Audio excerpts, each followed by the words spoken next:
Good morning, students. Today we are going to start our new chapter, which is chapter number 3, separation of substances. Separation का मतलब होता है अलग करना और सब्सटेंस का मतलब होता है चीज़ों को अलग करना। ये हमारा तीसरा चैप्टर है। So let us see what is there in this chapter. Do you remember? तो पिछले साल में से क्या आपको याद है substances are of different type, कि चीज़ें अलग अलग तरीके की हो सकती है। Substances mix up to form mixtures, और अलग अलग चीज़ें मिक्स होके मिक्सचर बनाती हैं। We can separate the substances from the mixture, और मिक्सचर में से हम सब्सटेंस को अलग कर सकते हैं, चीज़ों को अलग अलग कर सकते हैं। क्या ये आप पिछले स्टैंडर्ड में से जानते हैं? ऑफ कोर्स हम सब जानते हैं। इन दिस लेसन, इस चैप्टर खत्म होने के बाद आप क्या सीखोगे? टाइप्स ऑफ मिक्सचर्स, कितने तरीके के मिश्रण होते हैं। Why we need to separate substances from the mixture, हमें मिश्रण में से चीज़ों को अलग अलग क्यों करना है। Ways to separate substances from the mixture, कौन कौन से रास्ते हो सकते हैं चीज़ों को अलग करने के। Use of different techniques for the separation of substance, अलग अलग तकनीक का इस्तेमाल करेंगे हम चीज़ों को अलग करने के लिए। एंड सॉल्यूशन के बारे में हम इस चैप्टर में पढ़ेंगे। सो let us start. We know that food items such as aloo gobi and mint raita are made up of 2 or more vegetables. हाँ, हम जानते हैं कि कुछ चीज़ें जैसे कि आलू गोभी हो गई, मिंट रायता हो गया। मिंट रायता मतलब ये हमारा राइस जो होता है ना, मिंट रायता मतलब दही और चीज़ों को मिला के बनाते हैं हम रायता के अंदर हम डालते हैं मिंट का मतलब होता है हमारा, अरे मिंट का क्या मतलब होता है, हाँ, पुदीना जो डालते हैं उसको हम मिंट बोलते हैं। तो वो आर 2 और मोर vegetables here bye spices and other food ingredients, और दूसरी चीज़ों को डाल के भी हम बनाते हैं। लाइकवाइज उसी तरीके से most of the objects around us are usually in the form of mixture, उसी तरीके से हमारे आसपास जो चीज़ें आप देखते हो वो 2 या 2 से ज़्यादा चीज़ों से मिलके बनी हुई होती हैं, वो अलग नहीं होती। ठीक है। फॉर एग्जाम्पल, एक उदाहरण के तौर पे, you may want to remove curry leaves and chillies from the upma you are having for breakfast. मान लो कि मम्मी ने आपके लिए उपमा बनाया, बट उपमा में मिर्ची है और करी लीव्स है, उसको आप नीम के पत्ते, उसको आपको नहीं खाना, उसको आप अलग कर सकते हो जो नाश्ते में बना है उपमा उसमें से। और mud and other impurities are removed from the lake और river water to make it suitable for drinking and other purposes. यहाँ तक कि तालाब का और नदियों का पानी भी हम साफ कर सकते हैं ताकि वो पीने लायक हो सके।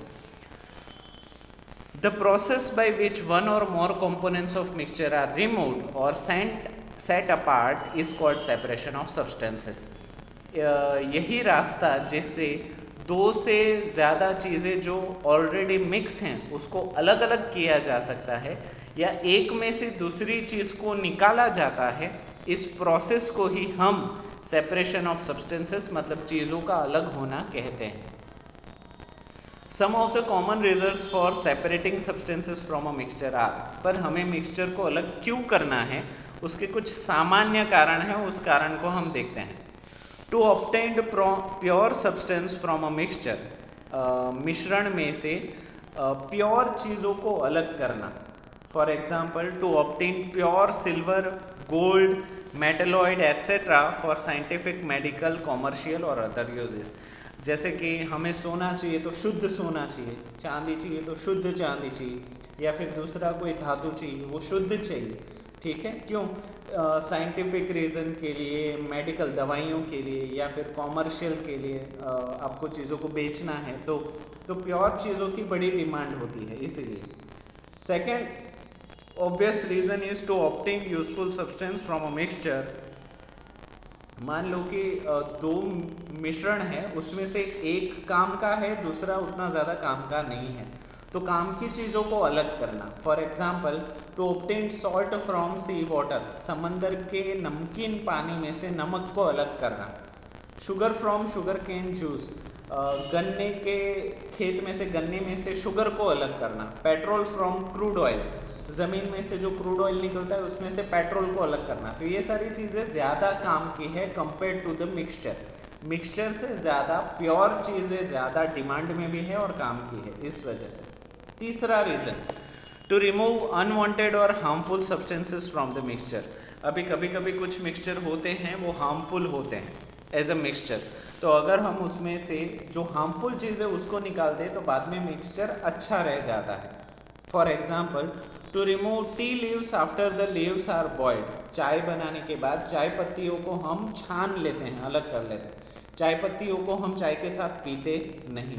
टू रिमूव स्टोन्स, अभी चावल बनाने वक्त हम स्टोन्स को निकाल लेते हैं, क्यों? क्योंकि उस कंकड़ को आपने खा लिया तो पेट दर्द होगा। काफ फ्रॉम वीट, वीट में से वीट के जो छोड़े होते हैं मोटे, उसको निकाल देना। राइस, पल्सेस, etc, इन सभी में से जो छोटे छोटे पत्थर होते हैं उसको अलग कर लेना। There are various method to separate the substances from the mixture, mixture में से चीज़ों को अलग करने के बहुत सारे रास्ते हैं। The separation method we adopt, ऐसी चीज़ जिसको हम अपनाते हैं, depends upon the type of mixture, वो ये तय करता है कि मिक्सचर किस तरीके का है। उस तरीके को जानने के बाद हमें पता चलेगा कि अलग कैसे कर सकते हैं। Let's take a look of what type of mixture there are and then what type of separation techniques are used to separate their component. चलिए जानते हैं कि किन किन तरीके को मिक्सचर को, मिश्रण को हम अलग करते हैं और उसको अलग करने के लिए कौन कौन से रास्ते हम अपनाते हैं। Type of mixtures, science fun 1। अच्छा ये तो एक्सपेरिमेंट है, एक मिनट, यस फिर भी चलो करते हैं, ये तो कर सकते हैं, छोटा ही है। The following table contains list of few mixtures, एक टेबल है पीछे, वो मैं दिखाता हूँ, उसमें बहुत सारे अलग अलग तरीके के मिक्सचर दिए हुए हैं। Identify their components and the physical states of their components, पता कीजिए कि वो किन किन चीज़ों से बने हुए हैं और जो चीज़ से बने हुए हैं उनका स्टेट क्या है, फिजिकल स्टेट, लिक्विड है, गैस है, सॉलिड है, क्या है वो पता कीजिए। Note down the information in the table, और सारी इंफॉर्मेशन को टेबल में लिख लीजिए। तो देखते हैं टेबल में कौन कौन सी चीज़ें दी गई हैं। चलो बीच में आ जाओ। सॉल्ट एंड सैंड, नमक और रेत दोनों मिक्सचर है, तो कंपोनेंट 1 हो जाएगा salt. Physical state of component 1, salt का स्टेट क्या है, सॉलिड है, तो यहाँ पे आप लिखोगे सॉल्ट एंड सॉलिड। कंपोनेंट 2 हमारा सैंड है और वो भी सॉलिड फॉर्म में होता है, तो वो भी हो गया सैंड एंड सॉलिड। दूसरी जगह पे है शुगर एंड वाटर, चीनी और पानी, तो शुगर 1 वो है सॉलिड फॉर्म में और कंपोनेंट 2 वाटर है, वो है लिक्विड फॉर्म में। थर्ड केरोसिन एंड वाटर, तो केरोसिन भी लिक्विड है, वाटर भी लिक्विड है। Oxygen and nitrogen, oxygen gas है, नाइट्रोजन भी गैस है, तो सारी चीज़ें हमने यहाँ पे लिख ली। अभी इसको समझते हैं। Solid solid mixture, solid liquid mixture, liquid liquid mixture, gas gas mixture, इन सभी को हम एक एक करके डिस्कस करते हैं। चलो सबसे पहले सॉलिड सॉलिड मिक्सचर समझने से पहले मैं चाहता हूँ कि ये दोनों फिगर आप देख लो। Salt and sand is a solid solid mixture, रेत और नमक। अच्छा ठीक है, रेत और नमक अगर मिक्स हो रहे हैं तो दोनों फॉर्म कंपोनेंट सॉलिड है, तो उसको सॉलिड सॉलिड मिक्सचर बोल सकते हैं। Fruit salad is also solid solid mixture, fruit salad जो आप खाते हो उसको भी हम सॉलिड सॉलिड मिक्सचर बोल सकते हैं। Salt water is a solid liquid mixture, नमक वाला पानी अगर घोल के पीते हो तो वो सॉलिड लिक्विड मिक्सचर है। Oil in water is a liquid liquid mixture, पानी और तेल को आप डालते हो, भले ही वो अलग अलग रहें, पानी नीचे रहेगा तेल ऊपर रहेगा, बट फिर भी वो लिक्विड लिक्विड मिक्सचर है। Air is a gas gas mixture, हमें पता है कि हवा में सिर्फ ऑक्सीजन नहीं है, nitrogen, carbon dioxide, methane, ethane, सारी गैसेस हवा में हैं, तो ये सारी गैस गैस मिक्सचर है। फैक्ट भी देख लेते हैं। Air is not pure gas gas mixture, हवा सिर्फ गैस मिक्सचर नहीं है, it contain solid dust particles, हवा में धूल के पार्टिकल्स भी होते हैं। So it is a gas solid mixture. समझ में आया? ठीक है। और अगर बारिश वाला मौसम है तो पानी के ड्रॉपलेट्स भी हवा में मिक्स हो जाते हैं, जिसकी वजह से ह्यूमिडिटी मतलब भेज बढ़ जाता है, तो उसको हम क्या बोलेंगे? Gas solid liquid mixture. ठीक है, तो हवा है वो सब कुछ अपने अंदर कर सकते हैं, बट जनरल बेस पे हम उसको गैस मिक्सचर ही लेते हैं। ओके, चलिए सारी चीज़ें हमने देख ली। Now we are going to talk about solid mixture. In this type of mixture, the components of constituents are in the solid form. यहाँ पे दो चीज़ें जो मिक्स हो रही हैं वो दोनों ही सॉलिड फॉर्म में होगी। For examples minerals and ores, ज़मीन खोद के जो मिट्टी और मिनरल मिक्स होते हैं वो भी सॉलिड होते हैं। A mixture of sand and salt in a पल्टपन लैंड, फ्रूट सलाड etc. रेत और नमक का मिक्स हो जाना समंदर के किनारे पे सूखने के बाद, उसके साथ फ्रूट सलाड, ये भी सॉलिड मिक्सचर है। Solid liquid mixture, this mixture is obtained, ये मिश्रण तब बनता है जब a solid is mixed with a liquid, जब सॉलिड और लिक्विड एक दूसरे में घुल जाए। दे आर क्वाइट कॉमन, बहुत ही हर जगह देखने को मिलते हैं। For example sugar dissolve in water, चीनी को आप पानी में घोलते हो, नींबू पानी पीते हो। डिटर्जेंट डिजॉल्व इन वाटर, कपड़े धोने के लिए डिटर्जेंट को पानी में डालते हो। This all are solid liquid mixture. Liquid mixture, in this mixture a liquid is mixed with another liquid, यहाँ पे दोनों कंपोनेंट्स लिक्विड होंगे। For example mixture of water and milk, दूध वाला दूध में पानी जो डालता है that is a liquid mixture. Fruit juices, अलग अलग फलों के जूस को मिक्स करके पीते हो। नींबू पानी भी लिक्विड है, क्योंकि नींबू इज लिक्विड फॉर्म, पानी is also liquid form. An oil and water mixture, पानी और तेल का मिक्सचर, ये सारी चीज। नेक्स्ट गैस मिक्सचर, गैस और गैस को मिलाओ तो दिस मिक्सचर कंटेन्स 2 और मोर गैसियस कंपोनेंट्स, इनमें दोनों ही कंपोनेंट हवा के बने हुए होते हैं, गैस के बने हुए होते हैं। For example air is a mixture of many gases, उदाहरण के तौर पे हमारे आसपास जो हवा है वो बहुत सारे गैस की बनी हुई होती है, जैसे कि oxygen, nitrogen, carbon dioxide and other gases. ठीक है, तो चेक पोस्ट के सारे आंसर्स हम चेक कर लेते हैं। आपको चैप्टर के साथ साथ ही चेक पोस्ट लिखते जाना है, एक्सरसाइज सबसे लास्ट में लिखनी है।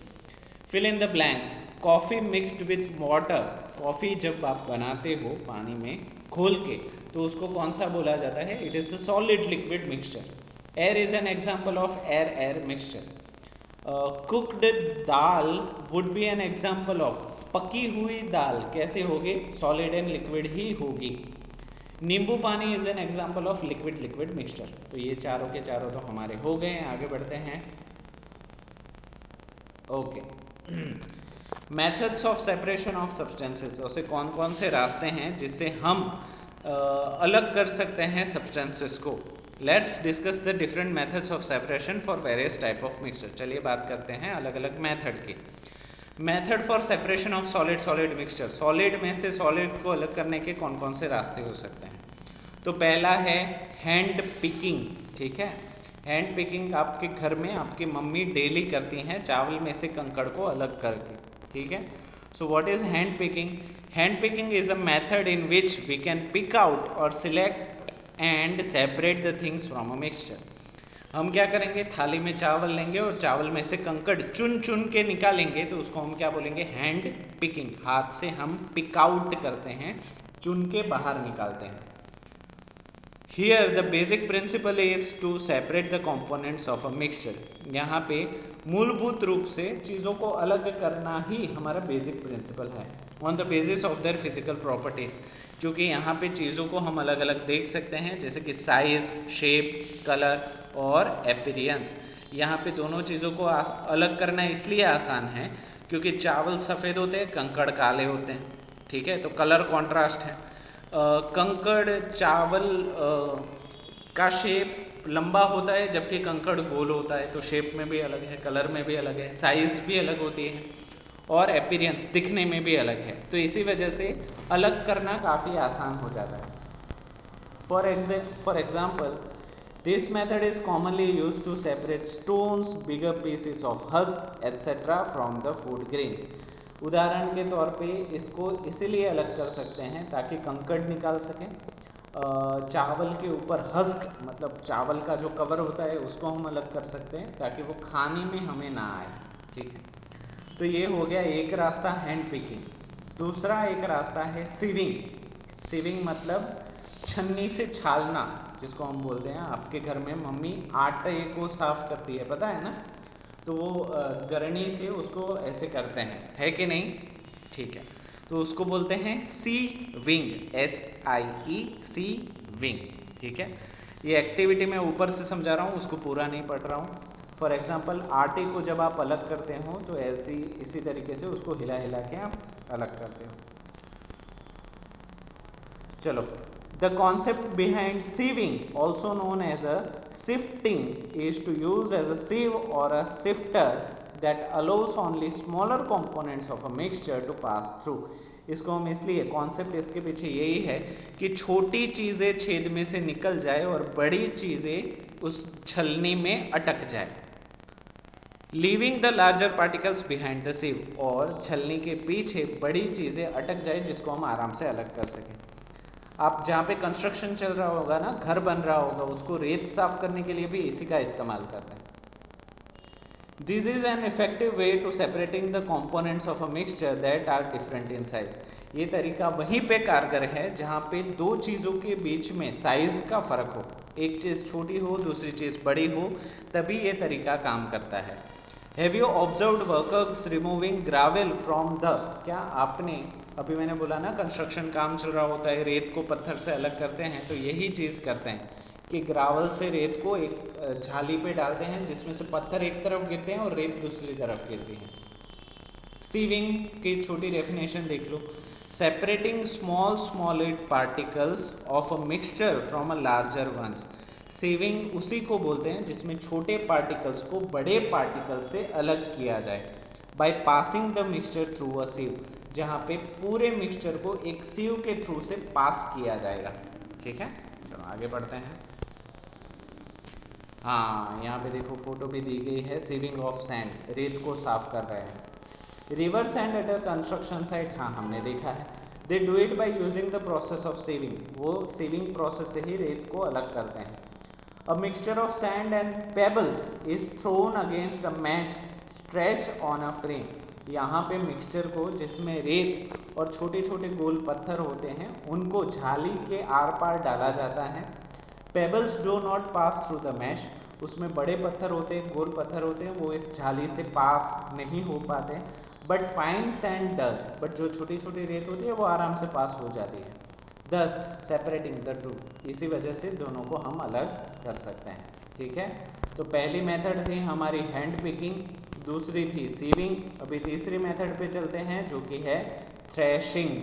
थ्रेशिंग बहुत ही अच्छा तरीका है, जो किसान होते हैं वो ये तरीका काफ़ी इस्तेमाल करते हैं। अच्छा, यहाँ पे देखो आप थ्रेशिंग देख ही रहे हो, पटक पटक के अलग करना, है कि नहीं? Threshing the grains of stocks, पटक पटक के सारी चीज़ों को अलग करेंगे। तो फिगर में दिख ही रहा है तुम्हें ये राइस ग्रेन स्टॉक, जो चावल का जो पूरा स्टॉक होता है उसको पटक पटक के चावल को अलग करते हैं। ठीक है, stock it is easy to convenient to do so. हाँ, certainly not. Now spread a white cloth paper and hard surface and not round, make a bundle of stalks and beat in the hard surface and it will easily separate the stalks. हाँ, activity में ये बोल रहे हैं कि आप चावल का वो पूरा लो और उसमें से एक एक चावल चुन चुन के अलग करो, तो बीत जाएंगे ना, 2-3 जन्म लगेंगे उसमें से। हाँ, तो अभी दूसरा रास्ता अपनाओ, उस चावल को सॉफ्ट जगह पे पटको, तो आप देखोगे कि सारे चावल एक ही झटके में अलग हो जाते हैं, है कि नहीं? तो इसी तरीके को बोलते हैं थ्रेशिंग। क्या बोलते हैं? थ्रेशिंग। चलो इसको पढ़ते हैं। After harvesting crops such as wheat और राइस, जब हम चावल और गेहूं को उगा लेते हैं और उसको साफ करने की बारी आती है, तब the cereal grains need to be separated from the stalk. Stalk से ये ग्रेन, दाने को अलग होना ज़रूरी है। As the grains are small and large in number, it is not possible to separate them using the hand picking method. यहाँ पे चावल इतने ज़्यादा होते हैं, दाने इतने ज़्यादा होते हैं कि हैंड पिकिंग के द्वारा इसको अलग करना नियरली इम्पॉसिबल हो जाता है। Therefore, the stacks are bundled together and beaten so that the grains attached to them are separated from the stalk.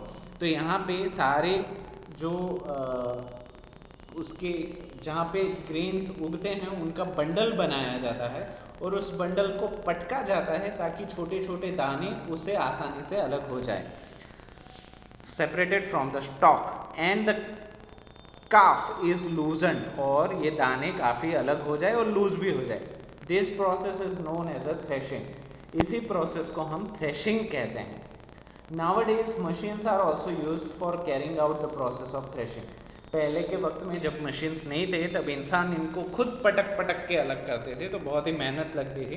But अभी machines are available to reduce the physical work, ताकि मजदूरी कम हो जाए। ठीक है, तो ये था हमारा थ्रेशिंग। अभी फोर्थ मेथड है विनोविंग।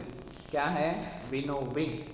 हल्की चीज़ों को उड़ा के अलग करना, हिंदी में बताऊँ तो। ठीक है, तो यहाँ पे देखो ये वाले किसान क्या करते हैं, जब भी हल्की चीज़ें और भारी चीज़ें मिक्स हो तो उसको ना हवा में ऐसे ऐसे करके गिराते हैं। तो हवा चल रही होती है तो हल्की चीज़ों को उड़ा के दूर कर देती है, जबकि दाने जो वज़न में होते हैं वो नीचे गिरते हैं। तो अगर आप ध्यान से देखो यहाँ पे, तो देखो काफ मतलब उसके ऊपर का कवर जो हल्का होता है वो अलग उड़ रहा है और ग्रेन्स हैं वो अलग उड़ रहे हैं। तो इसी तरीके से इसको अलग किया जाता है, जिसको बोला जाता है विनोविंग। क्या बोला जाता है? विनोविंग। आपने सिंग खाई होगी ना, खारी सिंग। तो खारी सिंग को आप क्या करते हो, पहले हाथ में मसलते हो और मसलने के बाद ऐसे क्या करते हो, फूंक मारते हो। तो फूंक मारते होते हो उसकी कवरिंग है वो उड़ के चली जाती है और आपके हाथ में सिर्फ सिंग दाने बच जाते हैं। यही मेथड है। Threshing only removes the grains from the stock. Threshing की मदद से सिर्फ हम छिलके अलग कर सकते हैं।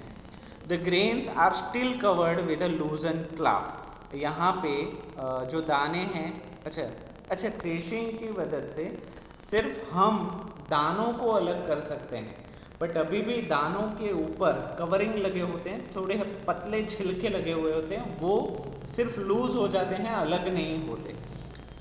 Calf husk the piece of seed covering and other debris that needs to be removed। इसके बाद भी बहुत सारी ऐसी हल्की चीज़ें होती हैं जो उसके साथ चिपकी हुई होती हैं, उसको भी अलग करना ज़रूरी है।